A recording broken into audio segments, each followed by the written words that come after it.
Hello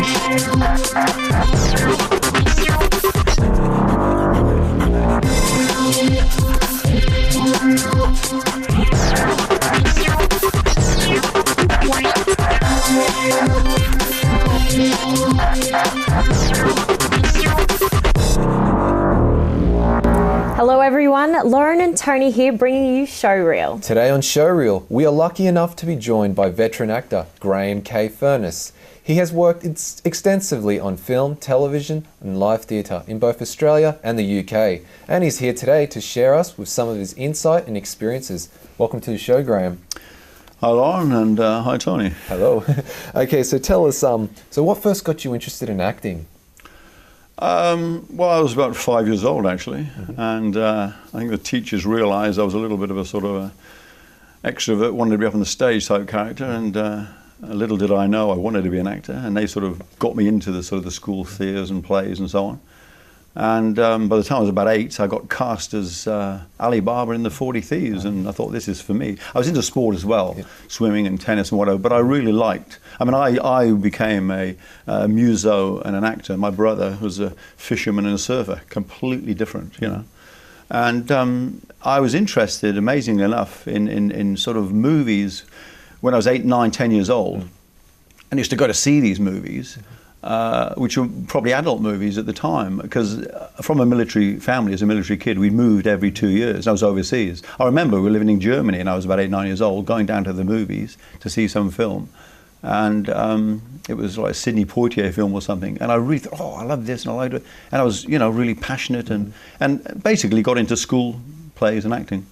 Do you think moving around a lot, you know, affected your acting at all? Like, did it? Without a doubt, if you ask anybody in the world, if they're from the United States, from UK, from Australia, if you're like a military kid, it forms your character, your personality. You even when I used to come back from overseas to the schools in like UK, they knew you know, you're more confident, you're extrovert, you were out there, and you military kid, you know, and it has its positive and its negatives, you know, but it created that confidence in me, I think. Yeah. Before you were an actor, you started as a model. So what was that process like, getting into it, and how did you enjoy it a lot? Well, as I said, I was a swimmer. I was doing competitive swimming. I backed basically from about age of 8 until the age of 23, because I was in the military later on. And when I was about sort of 14, 15 or so, I was tall, 6'1", 6'2". In my era, in the 60s, was big, you know. I mean, kids are born that size these days, you know. And somebody says, oh, you know, you look tall and slim and trim, you should try some modeling. Cut a long story short, I got this agent that got me into sort of photographic modeling, and I did this sort of like holiday camp sort of swimwear type things at 14 and at 16. And then I basically got an agent in London. I was 18, and I started doing catalogues. Back in those days, people used to get a catalogue and pick shoes and clothes and order them through the post, like now you do on the net, you know. And I did catalogue stuff, and George Lazenby, Roger Moore were doing it at the time. This was the late 60s, 68, you know. So it's quite good, like catwalk modelling, and I quite enjoyed it. And of course, I was trying to get into acting. I did workshops and stuff in London, but I was too young and sort of pretty and sort of nice in those. They said, come back when you're ugly and horrible, mate, you know. So, but it was always, you know, it was always there. Is there anyone, Graham, that you would love to work with, or love to have worked with? Love to have worked with. Well, I mean, there's so many characters, I mean, like Brando, and you'd like to work with Brando, and of course at the moment De Niro, like to work with De Niro, obviously. One of the characters that I really loved back then, who's not with us anymore, unfortunately, Peter Sellers, because he did all these different characters, you know, Dr. Strangelove, The Party, Clouseau, you know, and I love doing characters and different sort of, don't be clever dicky with me at the party today, what do you want, you know. And of course there's Sean, you know, who's got his Russian sort of accent when he's a submarine captain, you know. Scottish? No, I'm Russian. It's a bit sunny here today, you know. So there's great characters around, Connery, De Niro, Brando from the past, and so on. So what was it like being the first time on camera, like the big screen, like with lights, cameras, action, when you finally got to the next stage? Well, it's funny you should say that, because I remember when I was about 18 in London, I did this workshop, and of course I was very extrovert and confident, and all the guys was, oh, he's good, and I got in front of the camera and I sort of scared to death, and they said to me, oh, surprised at you, Graham, that you sort of froze and whatever. So, you know, it took a bit of learning even back then. It didn't come naturally. But it's great. I love it. And but a lot of people think they can be actors or want to get out there and are confident. Once you get in front of the crew and they freeze and whatever. It wouldn't happen to me now. But I remember I was about 18 and I sort of wasn't as confident as I'd like to have been. But that's the apprenticeship. Yep. You know, Rome wasn't built in a day. Well, you're very confident now and obviously a veteran actor. You must have some funny stories from your past. Can you give us any classics that have happened on set or, you know, funny whilst you're stories? acting? There's so many. There's one actually which is poignant in a way. I was cast down the Gold Coast in the mid-90s with Heath Ledger, who's unfortunately not with us anymore. He was doing a TV series called Raw. Now I was in the makeup. It's a 50-worder, you know, it's quite a good little role, and I was playing a sort of a Roman sort of landowner guy, and of course they never had tashes in those days. And it's funny, you're not going to believe this, but that actual episode was called Tash. Can you believe it? You know, strange. Fitting. Yeah, and I was like this. Rich landowner that was bidding for these sort of like two kids in the auctions, you know. And funny enough, one of the kids, who was about 13 at the time, was Beck Cartwright, who's now married to Leighton Hewitt. She was like a kid back then. And I was with Heath Ledger. It was just he and I, about half an hour in the makeup caravan. And we're chatting, laughing, joking. He was having a tattoo put across here, like a band, you know. And I was in there being made up, you know, sort of. And they were going to take my moustache off. And he was laughing and joking. I said, "Oh, I might get away with this." 30 seconds before we were going to go, "Oh, Graham," zit, zit, and off they took it. He was, Heath Ledger loved it. He was in tears. You know, so that's quite a good and funny story, you know, I think. Yeah, it's amazing. Like, you've obviously had a long career and stuff. You've had many stories, but, you know, like, what are you working on now? Like, you know, I've had a good little spin actually for the last sort of 6-9 months. I've just done a great film, Joel Deveray, Matt Murphy film, which was going to be called Tickets from Van Morrison. It's now called Goodbye Tiger, with Jenna Chanel Hayes. And she's the lead, and I played the father of her in this movie. It's going to be a really good movie. It's a true story. She's got a heart problem, he's got cancer, and the whole movie is about, is he going to die, and who dies? And it's going to be great. I love doing that as a feature. Just done a Paul Day Angel Studio movie called Beyond Redemption, The Space Captain. I played the Doctor, a bit Star Trekky.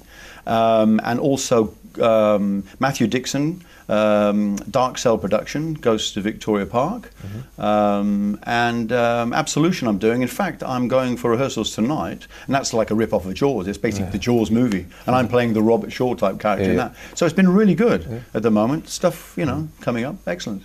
All features, you know. And so you've done everything. You've done a bit of theatre, film, modelling. What do you like the best? Well, I've just done theatre recently, actually, in the World Theatre Festival in the down the Powerhouse. That was 3 days, excellent, you know. So I love theatre. All actors love theatre. I love both. Well, Graham, you've had amazing experiences and you're a brilliant actor, obviously. Thank you so much for coming in today. And we'll be right back after the break with more Showreel. Don't go away.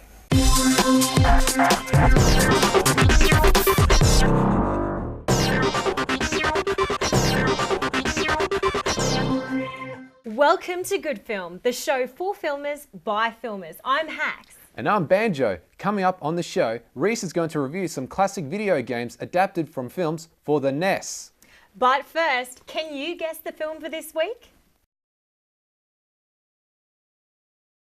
Now it's time to read the news. Off you go. The Crow remake has been confirmed, with The Hobbit's Luke Evans taking up the title role in the rebooted comic book franchise. Production is expected to start in 2014. Director James Cameron has confirmed that Avatar 2 and 3 are to be shot back-to-back, with number 2 expected to hit our screens late 2014. 3 Star vehicles are set to underperform this coming winter.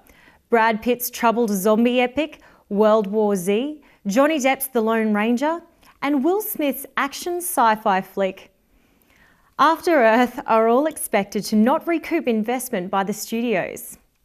It has been announced that Scarlett Johansson will be taking her career behind the camera as she is signed on to direct an adaptation of the Truman Capote novel Summer Crossing.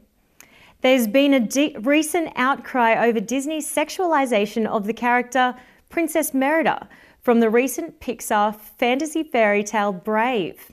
Disney created the glammed up version of the princess for the new toy line, but has been forced to revert back to the original depictions of the character after the new images were criticised for being too sexualised. And finally, in TV news, US subscription streaming giant Netflix has announced that it will be providing all 8 remaining episodes of Breaking Bad, starting on the 11th of August. This will conclude the 5th and final season of the award-winning series.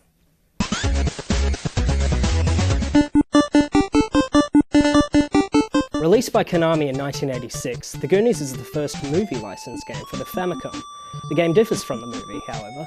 You play as Mikey and need to rescue the kidnapped members of the Goonies, who you find behind doors, which you need to blow up with bombs that you get by kicking rats. I assure you it makes perfect sense. The game was released on the same day as The Legend of Zelda in Japan and is perhaps not well known because of that, but it's a really great platformer game with lots of areas to explore, and it's very highly recommended. Batman is a Sunsoft game based on the Tim Burton film from 1989 and is an excellent platformer for the Famicom, and it's also quite difficult. Batman uses a whole slew of weapons in this, using a gun, because he always uses a gun. The game uses cutscene between levels to really put you in the movie, that is if you lived in 1989. Even if Batman is purple, it's one of Sunsoft's best games for the NES and the Famicom. King Kong 2 is based off the not well-received King Kong Lives by Dino De Laurentiis. You probably don't remember it, but don't worry, you're not missing much. The game, however, is of a different story. The game is a top-down exploration game where King Kong must rescue Lady Kong. You punch, you jump on destructible objects and throw rocks at enemies. You have to explore areas too, much like in The Legend of Zelda, and there are lots of maze areas to explore. The movie probably didn't deserve a game like this, but I'm glad it did. And to end things, a game not based on a movie, but instead a game designed by a movie director. This legendary game is Takeshi's Challenge. Takeshi Kitano, perhaps better known as the man who hosted the Japanese game show Takeshi's Castle, is quite the Japanese celebrity, being a film director, comedian, singer, actor, film editor, presenter, screenwriter, author, poet, and painter. Video games were obviously the next step. Members of Taito would go out drinking with Takeshi at bars and wrote down all the ideas Takeshi had for the game. What ended up being sold was the most puzzling, difficult and craziest video game to ever grace any video game system. The game is known in Japan as an example of Kasuge, which literally translates into a crappy game. You play as a Japanese salaryman who dreams of finding treasure on a faraway island. To complete this dream, you have to learn guitar, divorce your wife, quit your job, lose a game of pachinko on purpose, beat up a Yakuza member and exchange their pachinko balls for a guitar, sing karaoke into the Famicom microphone 3 times perfectly, wait a real-life hour for a map to appear, learn a new language, fly to a foreign island, hang glide in a side-scrolling shoot-'em-up where you can't move up, and finally find the hidden treasure. Got all that? Good.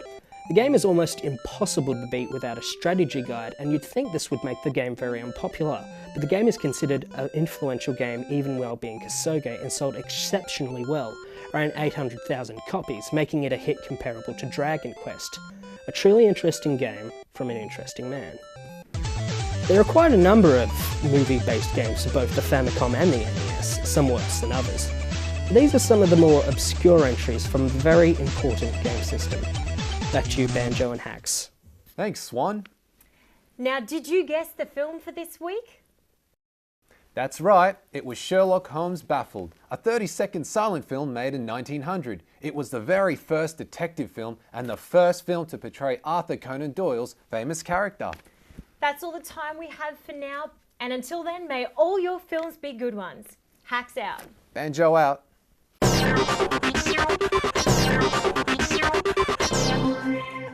Welcome to Showreel. In this segment, we talk about the latest news and rumours in Hollywood. And once again joining us is Graham. So first of all, guys, director James Cameron, he's just announced Avatar sequels in 2014 and 15, and he's going to film them back to back. So what do you think about Avatar? More sequels? Well, how long does a movie like Avatar take to make? You know, they've got all the computer-generated Yeah. images and... Well, I'd imagine with the sequels, it'd be a lot quicker to make. They've mastered the 3D technology. They've got all the actors and stuff and everything sorted. So, I don't know, I think they've got a good plan already set. Are you a fan of Avatar? Oh, who's not a fan of Avatar? I love Avatar. Who's the?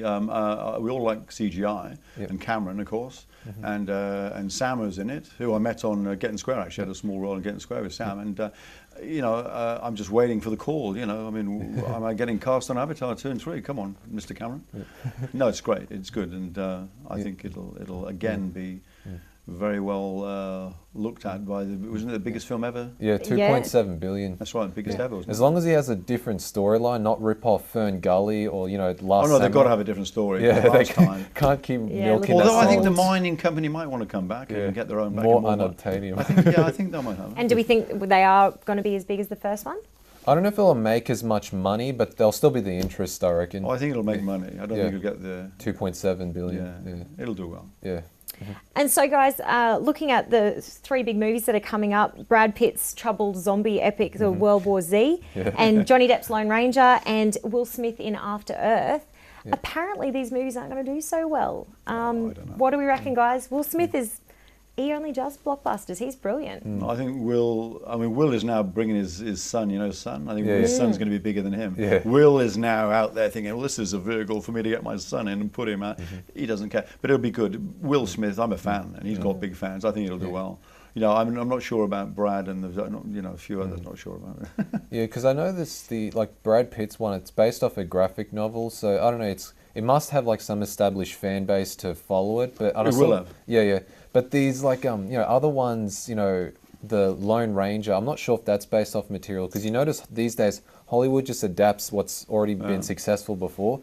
But I don't know if these big stars, you know, it'd be interesting to see if it'll be successful or not. I don't know, but they'll look all right. But actually, which brings me to my third news segment, Star Wars Episode VII. That film's 2014. J.J. Abrams directing it, and the writer Michael Arndt. He's the man who wrote Toy Story 3. He's doing the writing. What do you think about that one? Well, believe it or not, I got called up in 1977 for extras in Star Wars in London. My mate got on it. If you remember the scene of the bar scene with all the crazy animals, the ugly the guy behind the canteen. bar is a mate of mine. And I actually, at the time, thought, oh, I've got something else. I didn't go down. Regret that, Star Wars. So that's got a big fan base. That'll do well. Yep. So I think that'll, you know, that's going to be good. Well, guys, we've run out of time, but make sure you catch us after the break on Showreel.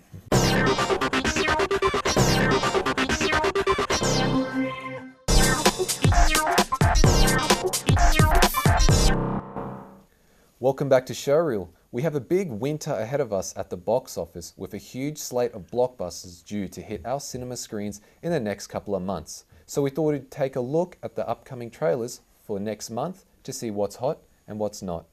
Well, it's this season for sequels with Hangover Part 3, Monsters University, Fast and Furious 6, and Despicable Me 2, all due for an upcoming release. But we also have a number of new action flicks and comedies to keep us entertained. I'm going to start talking about one of my favourites, guys, Hangover 3. The Wolfpack is back and led by the gorgeous Bradley Cooper. What do we reckon? Guaranteed a few laughs? Well, I don't know. Hopefully this one will be a lot better than the second one. I noticed the second one was just a complete, utter repeat of the first one, only change it to Thailand in the settings. So they really have to sort of spice up, you know, the plot and formula with this one. So I don't know, if they can do that, maybe it can be good. Otherwise, they're just milking the cow with the same plot with the Hangover. Yep. I feel like it still could be good though. Obviously, you know, the first and second ones were still quite popular. Like, As I long reckon as you it's see gonna get more decent. Mr. Chow, played by the Korean actor, I think it'll be really good. Have you seen the It Hangover? is hilarious. It's very funny, and I like that sort of dry humour comedy and the jokes. So I think it'll do well because it's got a following again. It is good. Yeah. Yeah. Apparently, I think they say it might be the last one, you know, because you know they don't want to go too much. They planned it as a trilogy, so maybe they'll just go all out with this last one, I'd imagine. Hopefully, Yeah. hopefully. Yep. Okay, the next one is Fast and Furious 6. So this is the 6th installment in a franchise that was started back in 2001. Personally, for me, they're a bit of my guilty pleasures. I love these race car films, and they've actually managed to sort of diversify the plots. At first, they started as like some street racing films, but now they're real like heist movies, so they've changed the formula up. And you can't go wrong with, you know, Vin Diesel and The Rock and all. What about you? No, not for you. I'll tell you what, the only reason that I'd be going to see it is to see Dwayne Johnson and Vin Diesel. I don't know how many more cars and engines that they can put in one of those movies. It just starts to look the same. There's too many. Guys movie, engines, greased oil, cars, racing. It's a guys movie. I mean, the girls go there for The Rock and the Diesel and the muscles, but it'll do well again, I think. Yeah. It'll get its market. They use tanks now. Like if you look in the trailer, they somehow hijack a tank and crush everything on the highway, and they get a car that smashes through a 747 Boeing jet. So you can tell they're going all out. I think they're grabbing at straws, is grabbing anything with an engine that's loud and big. But they've already planned a 7th one, because they already predicted this one will smash the box office, like for Universal Studios. So I think there's a lot of gas in the tank, no pun intended. So it'll be interesting with this one, I reckon. But I'm excited, yes. Yep. Oh, good. Now, Monsters University. So we've got another Disney Pixar Film, bit of a family favourite. Yep. I have to say, I do love these sort of films. I think they're great for the kids, and they have all these like adult jokes tied into the script. I think they're clever and they're just easy to watch. Yeah, I definitely agree. I feel like these Disney Pixar films, they can relate to kids and adults, but they got a lot of adult themes in them. But there's just a lot of comedy in there mixed into there, and they're just such unforgettable characters, especially like with this Monsters University. You got Mike and Sully back, the big one, Billy Crystal and John Goodman. It'd be good to see their voices back. But it's interesting, this time it's a prequel, so they're not going forward in the storyline, they're going back. So it'd be interesting to see how these characters meet up together for the first time. And then it's also becoming a big trend I've noticed with Pixar films. They're doing more and more sequels. First they did Cars, a sequel which was rubbish. Now they're doing this. They're going to be doing another Nemo sequel called Finding Dory. Ellen DeGeneres. But I'm excited for this one. What about you, Graham? Well, again, they've got their market and they've got their fans and their fan base and the families, the kids and grown-ups and the characters and the actors that do the voiceovers. Yep. I love them. It's great. It's a change as well, you know, from Fast and Furious and the real to the comedy and the cartoon. It's a great. It's got its market. It'll do well, I think. Yeah. It's been like 12. It was 2001 they did Monsters Inc. So this is 12 years. A difference. So do you think it'll still do good money despite the long gap, or do you think the market's still strong? No, I think they will get a good budget and they'll make money on that and perhaps even do another one because they've got the fan base there. I think it'll do well. Yeah, they'll make. They wouldn't even think about doing it if they didn't think they were going to make money. Believe me. Yeah, they're money makers. It is. I do find it interesting that they've done a prequel. You know, how did they decide that they were going to go before the story of the monsters? Because so with prequels, like you already know the outcome. Like you know they're going to survive because they're in the next one. So I don't know, they probably have to really diversify it within the prequel just to make things interesting, but I think it'll be good. Now the next one is The Internship. Now this film reunites Vince Vaughn and Owen Wilson. These two were in Wedding Crashers. I'm sure you guys have seen it.